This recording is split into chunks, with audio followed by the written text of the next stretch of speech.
welcome to this afternoon briefing by the Jerusalem Press Club. I'm Jonathan Beck, Director of Content. Our special guest today is Miri Eisin, Senior Fellow at the International Institute for Counterterrorism, a former colonel in the IDF. Miri has been following Hezbollah for a long part of her career. She was actually in the room of senior commanders, including the Chief of Staff, etc., and others, when Nasrallah's predecessor was assassinated. So there's a big closure for her. So before I give her the mic, if anyone has been offline for two days, Israel took out Nasrallah, most of Hezbollah's senior command, and has carried out intensive airstrikes in the Dahya. Over the weekend, Hezbollah today is not the same terror organization I would say that it was on Friday afternoon. And from here, I'll give the speaking authority to Mrs. Eisen to give us of her knowledge. Hello, Miri, and thank you for joining us. Thank you so much, Jonathan, and thank you all for joining us. I'm going to try and make 5 points, and then we're going to open it up for the Q&A that I'm sure you have. I hope I'll be succinct in my 5 points. Point number 1, over the last 20 years, as I have been both within the intelligence community and outside, there's a theoretical military term that developed from being C3, which at the time was command, control, and communications. It evolved into C4, command, control, communications, and computer in general. And then they turned it into C4I, command, control, communications, computers, and intelligence. And I'd like to add a C. I think that what Israel did is that the C4I, communication, control, command, computers, and intelligence of Hezbollah has been turned in the last 10 days into chaos. And I say that as a first point because what Israel targeted over the last, this isn't in the last week, this is pretty much, I would say, even from the elimination of Fuad Shukur as the Chief of Staff, that what Israel has been targeting is command, control, communications, and in that creating chaos. And as I said, in the C4I, using intelligence, targeting, by the way, also Hezbollah intelligence. And I really do think that in that sense, it's not checkmate, but it has been a very effective type of attack. And it is not something that was invented in the last 10 days. This is not about eliminating Hezbollah. When you take out the top man, and I'll talk about Hassan Nasrallah himself in a moment, you absolutely have just taken out decision-making, command, control, the ones I talked about before. But what Israel has done is they've cut into all of the different levels of command, control, communications, and the top man. This does not eliminate Hezbollah. Same challenge that we had with Hamas, but here the focus I want to put on, which is about the military and looking forward, is that Hezbollah's arsenals are 10 times what Hamas ever had. Hezbollah still has the backing in that open road from the Islamic regime of Iran. They're going to send in airplanes. Maybe they won't be able to land right now in Beirut. Don't worry. They'll be able to land in Damascus International, and from there be trucked in. They can be trucked from Iran through Iraq, through Syria, meaning that that arsenal is going to be given back. And Israel has not in any way destroyed the arsenal that Hezbollah has built from 2006. We're in 2024. And so this isn't about eliminating. It's not a knockout. This isn't, the end of the game. And Hezbollah was in it for the long term.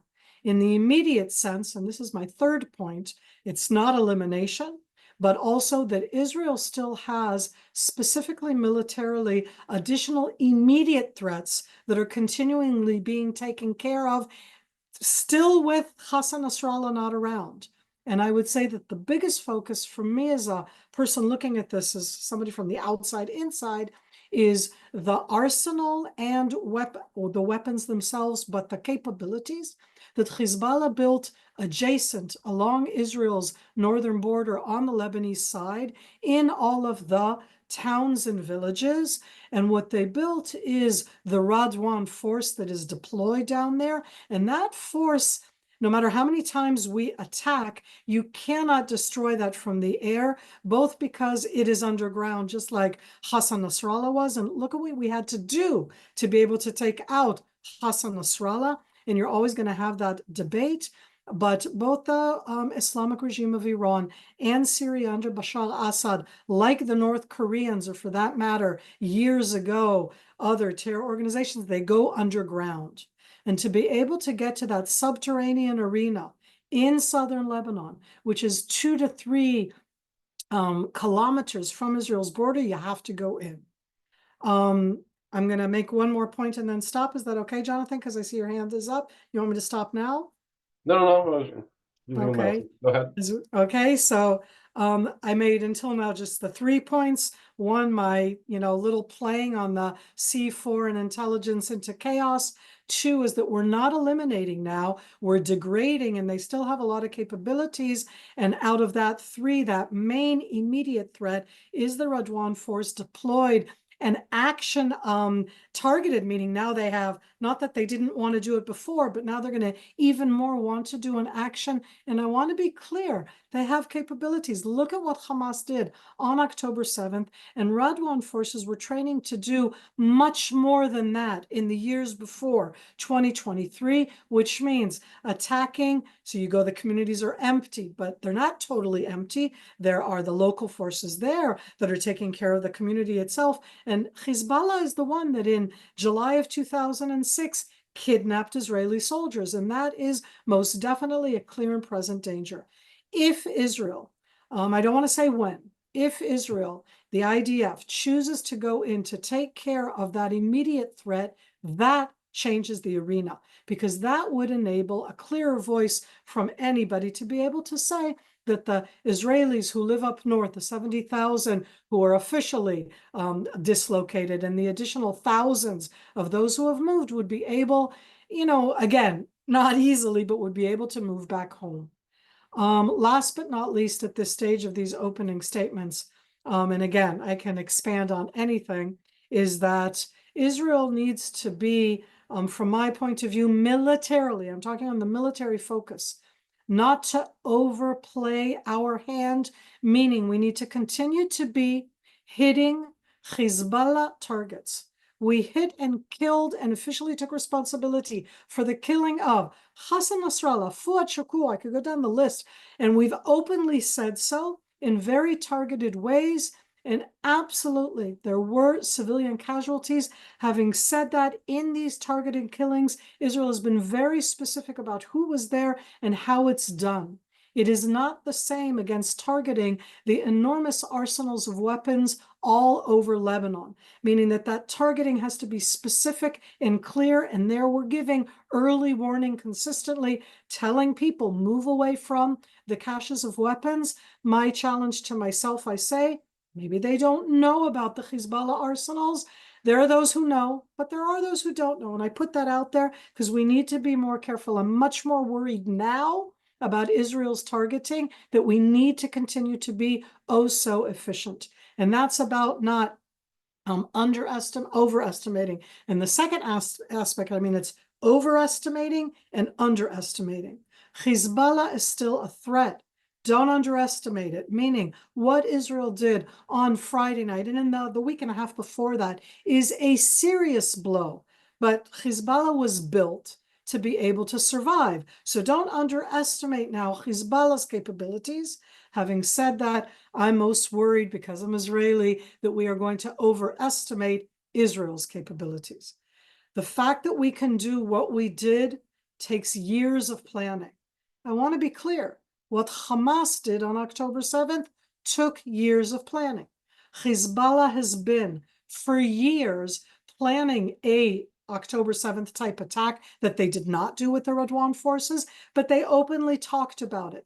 And I say, in that sense of the overestimating and underestimating, that even in the aftermath of the amazing capabilities that Israel showed, that's what you call using your amazing capabilities don't use them up, don't overestimate, don't underestimate. And I think that's where we are right now, at that stage of feeling out what they have, what they don't have, what we have, what we don't have. And all of this is in the multi-front, where there was a military event that happened, military success against Hezbollah, and yet down south against Hamas in the Gaza Strip today, in the systematic, mundane way, and I put it in those terms, today again, or yesterday and the day before, the Israeli division acting down south blew up another 1 kilometer of subterranean tunnels, and there are hundreds of kilometers. And it isn't either or, it's both. That would be the opening. And I'm happy to I didn't look to see any questions, anything that that you would like. Okay, so I would like to ask 2 questions from reporters. By the way, to the reporters of the line, we have about 15 minutes to the end of this briefing. We have a hard stop at 1:25, so if you do have questions, do write them down. One reporter asks, what are Iran's considerations right now? How are they likely to respond? And I'll connect this, before you answer, with another question about Hezbollah. Why have we not seen Hezbollah making full use of their arsenal? And do we expect them to respond in a dramatic way to the events last week, or will they stick to the tactics of attrition? And I would also like to add one question. You know, there's a thing called, I was in intelligence in the military, it's called derech פעולה אפשרית, you know, the possible way of action. So even having said everything you said, with all the expectations of Hezbollah, the things that Israel would possibly do to them, was this weekend one of the options they were considering as like an Israeli course of action, or still can we maybe enjoy the idea that they're at least not responding because they're still a bit in a state of shock over our work in the weekend? Okay, so fascinating questions. I'm going to try and address them one at a time, but I'll connect in between in its own way. I immediately want to go to that last question you asked, but the other two are so important as well. Iran has declared 3 days, 5 days, depending which area. It's different levels there of mourning. They opened the Majlis meeting this morning in the Islamic regime of Iran with the mourning for Hassan Nasrallah. I'm going to be really rude. This is not to be quoted by me right now. I'm trying to make a point, but in the Shiite terms, the king is dead, long live the king, meaning Hassan Nasrallah is dead, we're going to mourn him. And they immediately are going to start talking not about the successor. They've put in an interim person right now who's actually Hassan Nasrallah's brother-in-law, but it's immediate that what they built is something that was more than Hassan Nasrallah. Having said that, Hassan Nasrallah had a very special position in Iran. So in the question about how Iran will respond, this isn't just about Hezbollah. That's one level. The second level is what they're going to do about Hassan Nasrallah. Hassan Nasrallah was the boy, the prodigy. He was the one who took the Islamic Revolution idea and was taking it a step further. He was the one that in the last 32 years built Hezbollah as the leader, not of proxies. It was never as a proxy. It was as the best pupil. Because the word proxy has within it something subordinate. I never saw Hezbollah as something subordinate. So I don't know what Iran will do. I absolutely think that they will respond. Absolutely. But to respond about, there's the response about what's happening to Hezbollah, and there's the response about Hassan Nasrallah. I think that they will use, as Hezbollah, by the way, they will use the forces that they have built, some of them jointly, the Al-Quds Iranian Revolutionary Guard Force and the Hezbollah force. I think that they will respond in the world. I think that they will respond against an Israeli Jewish target like they did against Argentinian Jewish targets in 1992-3-4, okay, because they did 2 different attacks in Argentina. They're going to look for that weak point, and I'm talking to journalists from around the world. Go find out what the Hezbollah and Iranian presence is in your country, because that's where I would see Iran responding. I'm saying this out of assessment, not out of knowledge. Will Iran do an attack like what they did on the night of April 13th, 14th? Possibly. And the only reason I'm not discounting it is because April 13th, 14th was about the #1 Iranian person who was killed by Israel on April 1st. And together with Hassan Nasrallah, Israel killed his replacement. So that's an Iranian that we killed. So I'm just saying, because we haven't spoken about him. So that's to put that out there. These are all possibilities. To the second aspect in that sense of why am I missing out now as I'm looking at I need to see this to be able to remember this as we go on. Why has Hezbollah not used the arsenal? Remember what I started with? C4I, because they're kind of in chaos. Those that did. Not everybody knows what to do. There are those that act, and there are those that are waiting for an order. So you're seeing different things. And in the 20 years of Israel preparing itself from 2006, I'll remind you that what Israel developed after 2006 was Iron Dome. I mean, in its own way, we only used Iron Dome for the first time in 2012. I know these are things, and since then, we have used to the intercepting Yemenite and Iranian incoming projectiles, we've used Arrow. And in the last 6 months or so, we also put into action David's Sling, meaning they're using things and they're not working. They're not using a lot of what they have. They still could. I don't know to say what the effect will be, because I've always been the one that said that the impact is going to be very challenging. They can still use it. They may still use it. But at the end, this is also in the long term. They're going to want to also keep part of their strength so that they continue to exist. So it's that, and who's the one who's going to be taking those decisions right now? Will it be Hashem Safiuddin, the man that is interim kind of stepped in, his brother-in-law? Will it be somebody else? And to that same question, Jonathan, with your follow-up on that issue of what we call, in English, I just call them scenarios. It's not the military term for the Pa'alt, but it's essentially you look and go, okay, so what can Hezbollah do now? And that's, I'm sorry, I have a smile on my face. I shouldn't, wipe the smile off, Mir, but all options are open after Hassan Nasrallah was killed. Because for 32 years, he was the one who called the shots. Hand in hand, by the way, with a very close relationship with Bashar al-Assad and a very close relationship with the Iranian Revolutionary Guards / Khamenei and the Iranian revolutionary leaders. He was their Ben Tipuchim. He was their, as I said, he was the prodigy boy. He's the one you invest in, and he's gone. But Hashem Safiuddin is there. He did the same as Hassan Nasrallah years in Iran. He speaks Persian.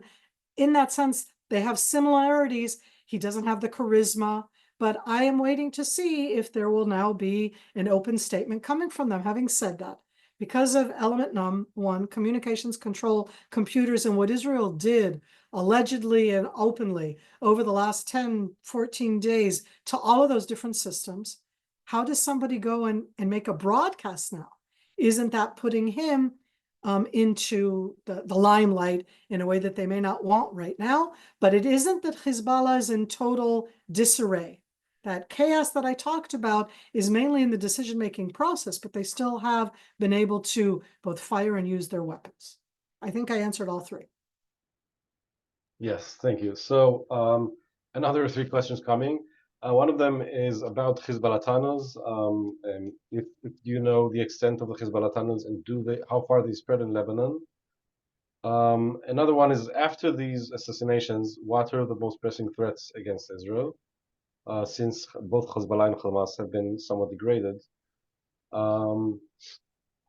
And in this context, was Netanyahu's rushed return from New York from the United Nations really called for, in the sense that Hamas and Hezbollah are not as as strong as they were? I have a third question, but let's do these 2, and then I'll start with the 2. Okay, let's just start with the issue of the Hezbollah tunnels.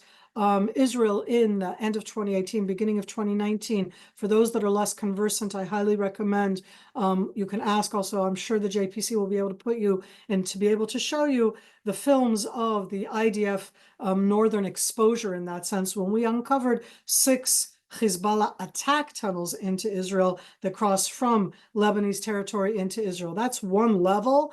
And I am always going in the assumption that what you uncovered is what you uncovered. And I don't know if, you don't know what you don't know. So I go on the assumption that you hope you uncovered them, but maybe not all. Underneath all of the different towns and villages, mainly in, when I call southern Lebanon, I'm talking south of the Awali. I'm not talking south of the Litani River. I'm even talking, south of the Awali or the Zahrani River. I mean, in all of those Shiite towns and villages, in a city like Binchbel, in a town like Kafarkile, but you have to go into the different ones. There is an underground subterranean arena. It's a different type of geology, but it very much impacts day-to-day life, what Hezbollah built at the time. And there's a lot of material that the IDF put out around 5-6 years ago, but it's relevant as an idea of how they did that, where it's tunneling that goes from command posts and communication posts underneath the town and the village, with booby traps and with launchers that can come up from underground. And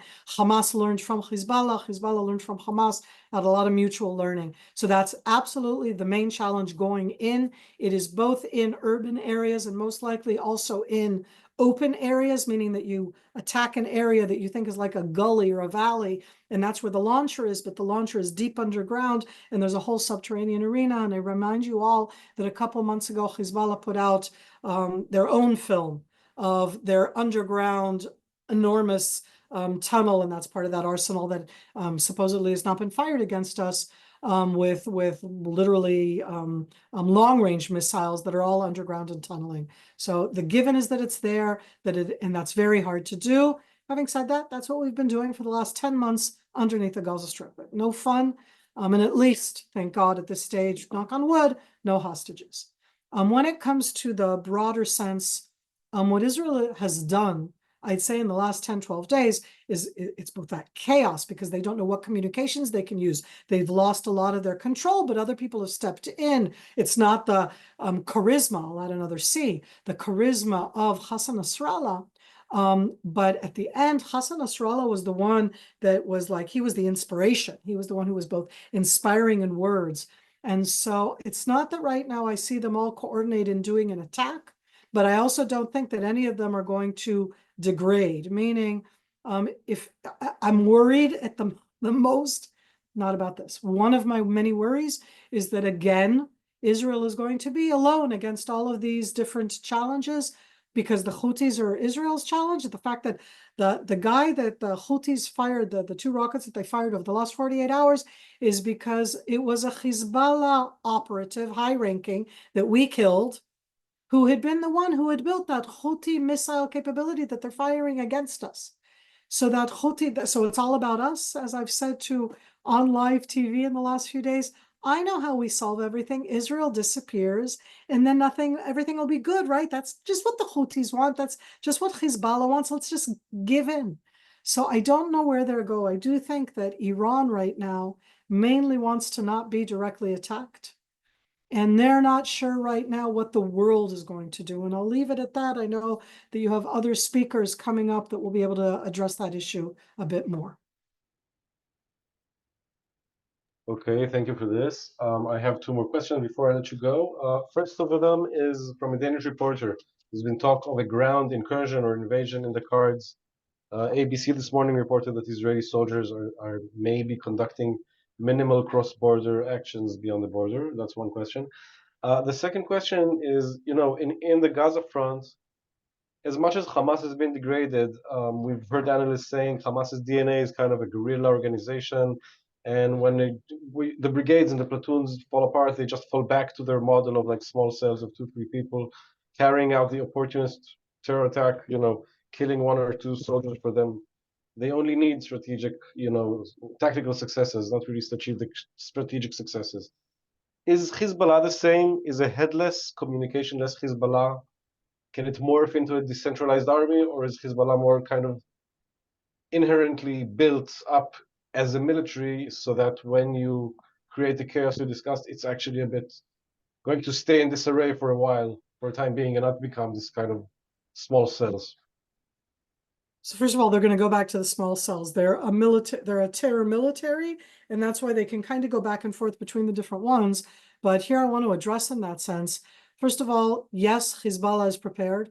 In that sense, they want us to come into southern Lebanon. That's where they feel safer, booby traps, bring us in entrapment. They want to kill as many Israeli soldiers as they can. We're aware of that. We're training for that. That doesn't make it any easier, and it won't be a walk in the park. We've learned a lot of lessons on fighting subterranean in the Gaza Strip in the last time. In these last 11 months, that doesn't mean it's going to be easy. This will not be a walk in the park, and this will be with casualties. But the issue is that we're going in, I think, if we're doing it that way, against something quite specific, those Radwan capabilities. And from my perspective, as I said, and not doing, in the overestimate and underestimate, if Israel does this in this sense, what we're going in is to destroy that capability for them to be able to do an October 7th ground type of attack via tunnels, via motorcycles, pickup trucks, via paragliders, and using the short-range rockets that are there. If we manage to get to that, we've done the job. It's not about destroying everything else. And when you get to that aspect of a long guerrilla type war of what's happening right now in the Gaza Strip, there's an there's I don't want to say an enormous difference, but there's major differences. Lebanon is a sovereign country. There is the Lebanese army, and UNIFIL is deployed in southern Lebanon. None of those make it easier, but those are three distinct differences that impact both Israel in any type of action that we can take, both in the aerial arena, because of the Lebanese army, because of UNIFIL, because of the Lebanese. We're not attacking the Lebanese. We're trying to pinpoint, target Hezbollah. And so when you do something ground, it's harder about that type of friction because they're deployed there. But it also means that when you go in, you can go out because there is somebody there, international, UNIFIL, and local Lebanese army that are not Hezbollah.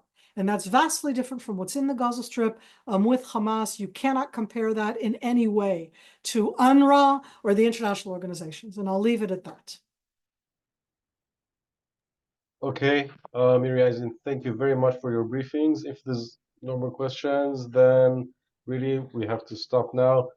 It's a better week for me here personally with Nasrallah not threatening us from somewhere. I don't know how other people think about this, but I thank you very much for your time, and I hope to speak to you again soon. Thank you very much. Thank you. Bye.